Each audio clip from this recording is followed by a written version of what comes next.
Bhangarh India की सबसे डरावनी जगह है। वहां सूरज ढलने के बाद अंदर जाना कानूनन मना है। कहते हैं इस किले में राजकुमारी रत्नावती रहती थी, जिसकी खूबसूरती की चर्चा दूर दूर तक की जाती थी। किले के पास एक सिन्हई नाम का तांत्रिक रहता था, जो राजकुमारी की सुंदरता से मंत्रमुग्ध हो गया था और किसी भी कीमत पर राजकुमारी को हासिल करना चाहता था।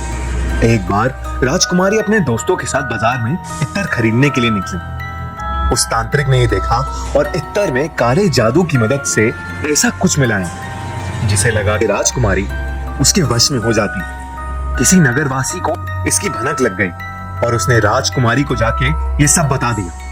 ये सुन के राजकुमारी ने वो इत्तर की बोतल महल के बाहर फेंक दी और वो चट्टान पर जा गिरी।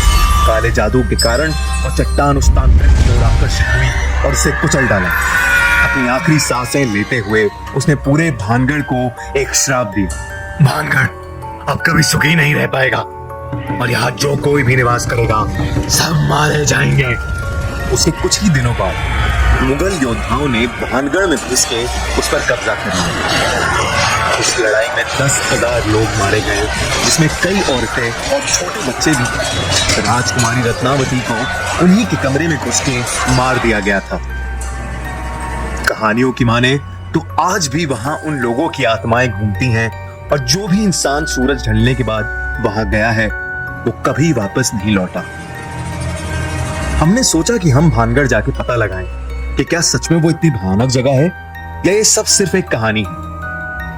करीब रात 8 बजे गार्ड को कुछ पैसे देके हम अंदर घुस गए। अंदर घुसते ही कुछ ऐसा लग रहा था जैसे हवा रुक गई हो और एक अजीब सी घुटन हो रही थी।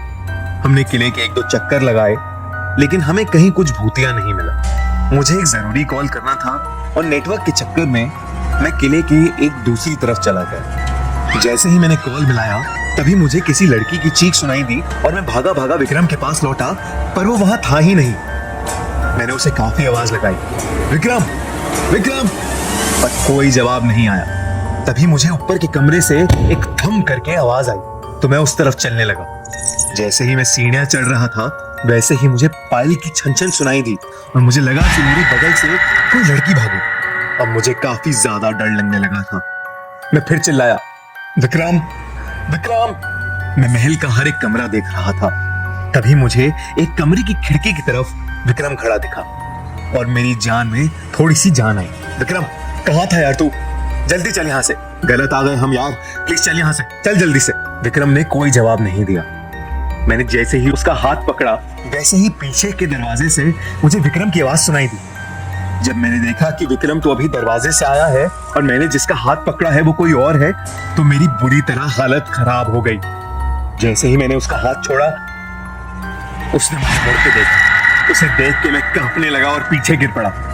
विक्रम ने मुझे उठाया और हम दोनों भागे भागे वहां से निकले। मैंने उसे बताया कि मेरे साथ क्या क्या हुआ और विक्रम ने बोला कि उसे भी महल में किसी लाल साड़ी वाली औरत का भूत दिखा। हम वहां से बच के अपने घर तो आ गए, लेकिन उस घटना के बाद अब हम कभी भानगढ़ की कहानियों को नजरअंदाज नहीं करते और ना ही किसी को वहां जाने की सलाह देते।